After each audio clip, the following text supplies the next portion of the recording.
Okay. Harold, can you hear me?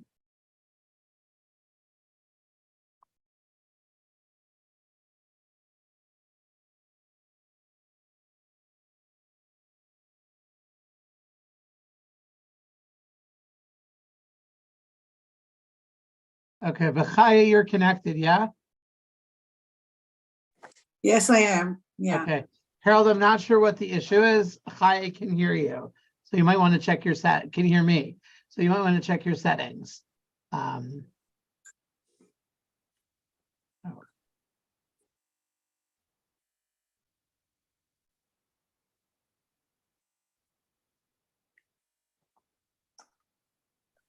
right, let's get started.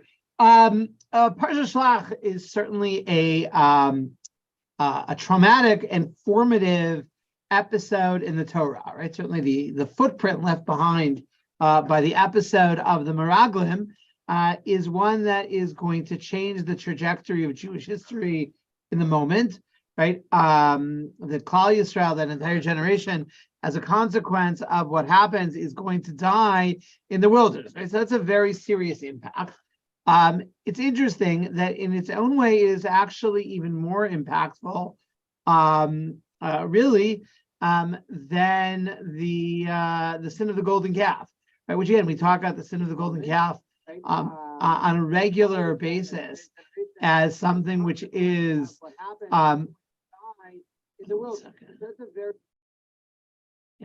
as something which is really formative to the Jewish people, right? The idea of the sin of the golden calf has this impact, and on top of that, right, that is according to many readings of Chumash, right, the building of the Mishkan in the wilderness is taken on as an atonement, right, for the sin of the golden calf, right? And again, the idea that the golden calf is connected to different mitzvos. The mitzvah paraduma, for instance, the red heifer, right, is seen as a famous Rashi that talks about the idea that the paraduma is an atonement for the sin of the golden calf. So the question is, what is, on a mitzvah level, right, what is the impact of the chet hameraglim, right, of the sin of the golden calf, right? That if, the sin of the spies. In other words, when it comes to the sin of the golden calf, it's very clear, right? We have things that become added, right, that are the mitzvah, we'll call them responses, right? Whether they be Mishkan, whether they be paraduma, right? Whether it be the construction of the Aron made of gold, right? All of these in many ways are ways where we take, we make a tikkun, right? We make a fixing of what went wrong with the chet ha'egel, right? And this is a theme that we encounter very often in Judaism. So we would want to find a similar kind of tikkun for the sin of the golden calf as well, right? There's got to be the sin of the spies as well, right? There has to be the place where that manifests itself. And the question that we really have to look at is, what is that place, right? Where do we encounter the mitzvos that serve as a tikkun?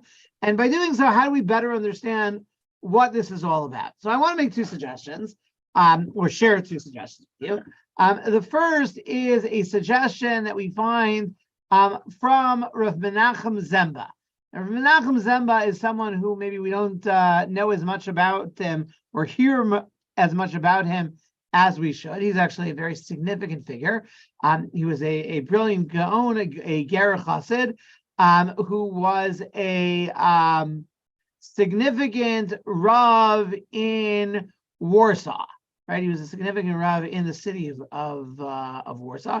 Actually lived in the suburbs, and that he was very, very important posek, very important, very involved in Agudas Yisrael when it first started, and that he was a very, very well-regarded Rav, and he was also very active in the Warsaw ghetto itself. Right, it's interesting that he actually was sent a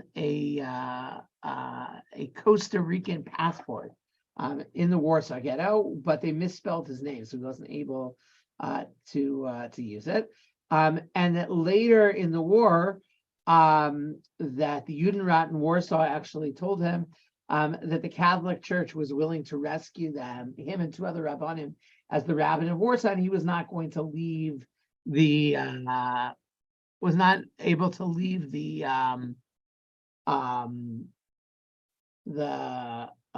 sinking ship, as it were. And again, he is apparently was known to be a supporter, right, of the Warsaw Ghetto uprising. He actually died during the Warsaw Ghetto uprising, and was buried in his in a courtyard in the Warsaw Ghetto. So Menachem Zemba made the following suggestion. So he quotes a teaching of the Arizal, right? That the mitzvah of Bikurim, right, is the correction, right, the tikkun for the sin of the Meraglim. So what's the sin of the mitzvah of Bikurim? The mitzvah of Bikurim is, right, an obligation to bring first fruits to the Beis HaMikdash, right? So again, it's that the Meraglim, right, certainly were themselves involved with the fruit of Eretz Yisrael, right? What is the difference? The difference is, right, the Meraglim were motzi diba al haaretz, right, that they used the fruit, right, to be able to say nasty things about Eretz Yisrael, right, about the place, about the inhabitants, about where the fruit becomes part of the story about how monstrous, right, how destructive Eretz Yisrael is. It's a very ugly kind of thing to do. The mitzvah of Bikurim, right, is about inculcating a sense of tibas haaretz, right, a sense of love and affection and connection to Eretz Yisrael. So, for instance,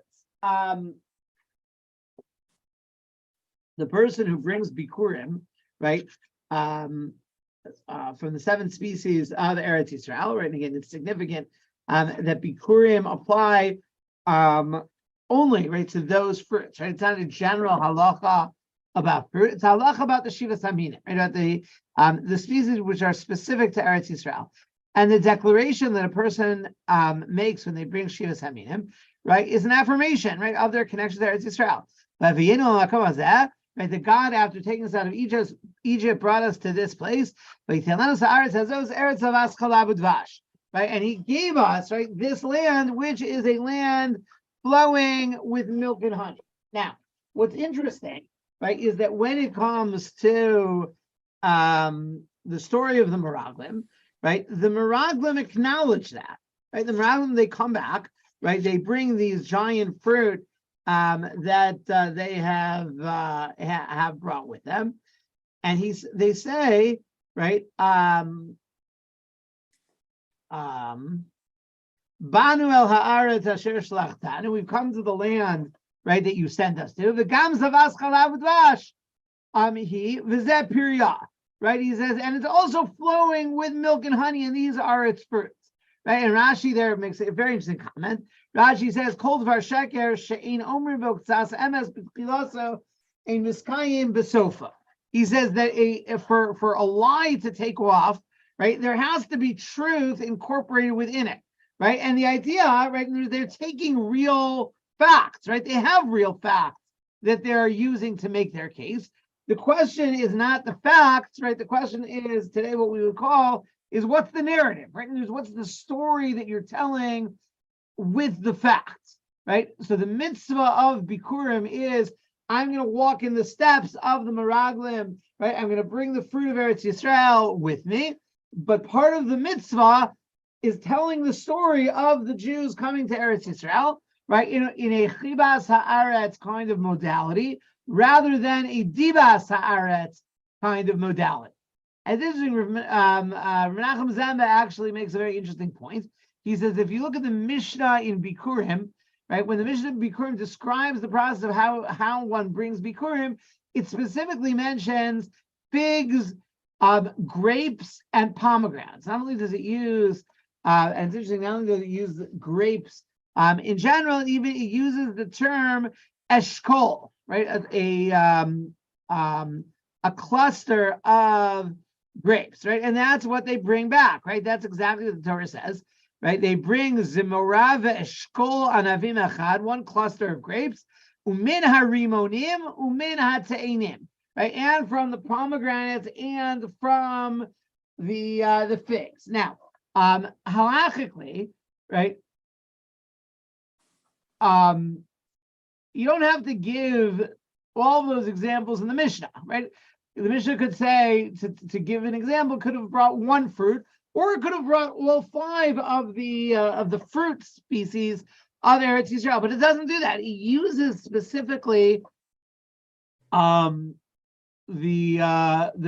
fruit that the Meraglim brought, and Rav Menachem Zemba says that this is intentional, right? So the Mishnah is again highlighting the connection that a Jew bringing Bikurim is being misakein, he's fixing for the Meraglim, right? It's a question of how does one craft a narrative, right? Because the truth is, right, there are many facts out there, right? If there's anything you want to think about in life, right, that we have, and it's almost part of the way that our brains work, right, is that we take facts and we build narratives out of facts, right? So again, to take a very simple example, I once heard this, I think, from Moshe Weinberger, that let's say, and I think that this is a very common kind of phenomenon, right? Let's say you can't find your keys, right? You need to go out, right? You're going to a shear, you're running a couple of minutes late, right? And you need to find your car keys and you can't find them, right? I'm sure everybody has at some point experienced that. The question is, how do you frame it? Do you say, oh, I'm always the person who's losing keys. I'm always losing everything. Now, that's a narrative, right? That's a story that I'm telling myself, right? That I'm using certain facts, right? Is it true right now, right? 8:15 on the night of June 15th, can I not find my keys? Yes, that's absolutely true. Number two, are there other times that this has happened or I haven't found other things that I need? Yes. Right. But the question is, does that make you a person who always loses their keys? Right. And is that the story I'm telling myself? Or no? In other words, like sometimes I put my keys where I know they're going to be. Sometimes I don't. Right. It's not 100%. Right. But how I tell the story to myself makes a difference. Right. So it's true being Adam la'atzmo. Right. The way that a person talks about himself. Right, we make narratives about things that happen to us. Right, always terrible things are happening to us. We make up narratives about other people. Right, and there's the idea like, somebody slights us. Right, somebody forgets to hasn't called us in 6. Whatever it is. Right, it's very easy for us to take those specific facts. Right, the facts that are bothering us. Right, and like, oh, that, what do you expect from them? Right? That's what they're like, right? That's what they do. But that's a narrative, right? And that's not the facts. That's my taking, it really often like cherry picking the facts that support the story that I want to tell, right? So the idea is that in many ways, right, facts are not in our control, right? But the way that we read the facts, right, the story that we tell with the facts, that is up to us, right? So we have a choice, right? And Bikurim teaches that. I have the same, I'm looking at, it's mamish, it's the same fruit that the Meraglim brought. I have the grapes, I have the pomegranate, right? But what story I tell, right? And even when I start with, yes, Eretz Zavas Chalav Udvash, it's a beautiful place.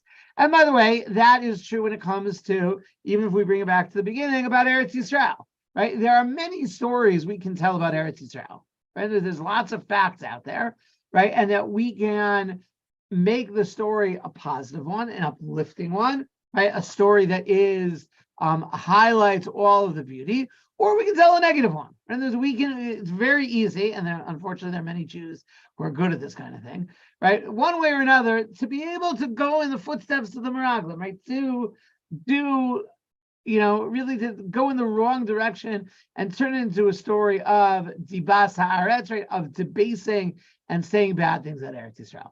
And that brings us to a second mitzvah, which is actually in our parsha, which is the mitzvah of tzitzis.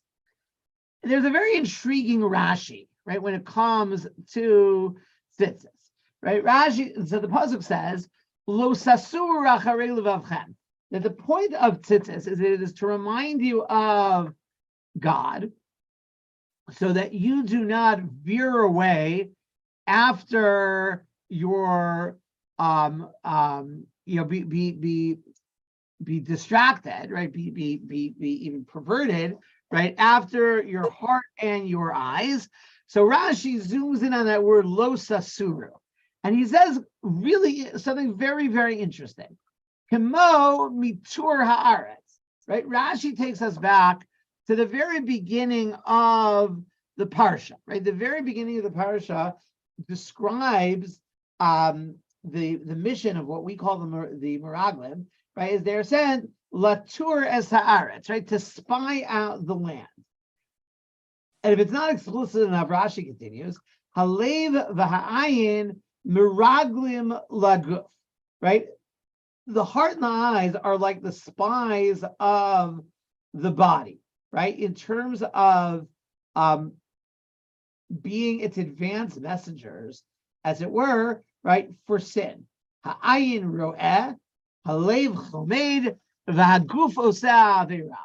Right? The eye sees, the heart wants, right? Or maybe we would say the mind today, right? And then the body, right, goes into action, right? So he says that is, right, the idea that our eyes, right, the information that we take in and our emotions, right, are there, right? They're like the Meraglim, right? So Rashi is basically, he's tying the whole parsha together in a bow, right? We started with Latura Saaretz, right, to spy out the land. We end with Lo Sasura Acharei Levavchem, right? A warning, right? And there is not to veer off, right, based on what we see, what we feel, right? To be able to weigh and to control that, right? And is that we are not slaves, right, to that narrative, right? That we have the power to be able to create our own narrative, right? So the idea is, again, there's another idea that we have in Chazal, right? That the tcheles, right, the blue string in the tzitzis, right? So there's a very interesting formulation. Tcheles doma leyam. The tcheles is the color of the sea. The sea is the color of the heavens, and the heavens are the color of the throne of God's glory, right? So again, basically the idea is it sets up this very weird series of jumps, right? You look at the tcheles, right? So the tcheles is supposed to, like, you know, I'm looking at the color here, right? So I look at the color of the tcheles and I say, okay, so the tcheles reminds me of the sea. The sea reminds me of the heaven. The heaven reminds me of God's throne, and that's supposed to stop me from doing mitzvahs. So what does that sequence of jumps do? So it reminds you that those kinds of associations, right? Your eyes bring the data into your mind, right? You can choose where to go with that, right? Because it's true. In other words, that Chelas can open up the door to make you reflect on God or something else, right? It was like you could take it in a different direction, right? You could stop at the Yam, right? And there was that the Chelas, you know, I see this. I need to go to the beach this weekend. Like, this is like, you know, I'm seeing the sea in front of me, right? But the idea is it's a training, right, of being able to make those mental associations to create a different kind of narrative. So I think that these two mitzvos, right, come together, right, the mitzvah of Bikurim and the mitzvah of tzitzis, as this idea of training us, right, in terms of tzitzis in many ways almost to interrupt the mental process, right, that leads us to these elemental, emotional kinds of interpretation of the data that our eyes are bringing in, right? To say that we can redirect that process, right? And then Bikurim says, once I've done that, right, and I have, just like the Meraglim, I have the fruit in front of me. Now my question is, the narrative needs to follow, right? What I do with the facts, right, has to go with what I know to be the truth, right? What are my beliefs? What are my aspirations, right? And how do I, whether I'm telling a story about Eretz Yisrael, right, then or now, whether I'm telling a story about myself, right, the stories that we tell ourselves, about our loved ones, about our, you know, friends and neighbors, right, about anything, right? The idea of being able to say that I am the master of my narrative, right, rather than the panic, right, with which Klal Yisrael, right, kind of slid into this very destructive subjectivity, right? The idea that this, which continues to be a perennial human issue, right? That the tools of these mitzvahs are given to us to help to counteract, right? And hopefully, God forbid, not to repeat the sins of the spies from so many years ago. A good Shabbos to all. Thank you, Rabbi. Thank you. Thank you.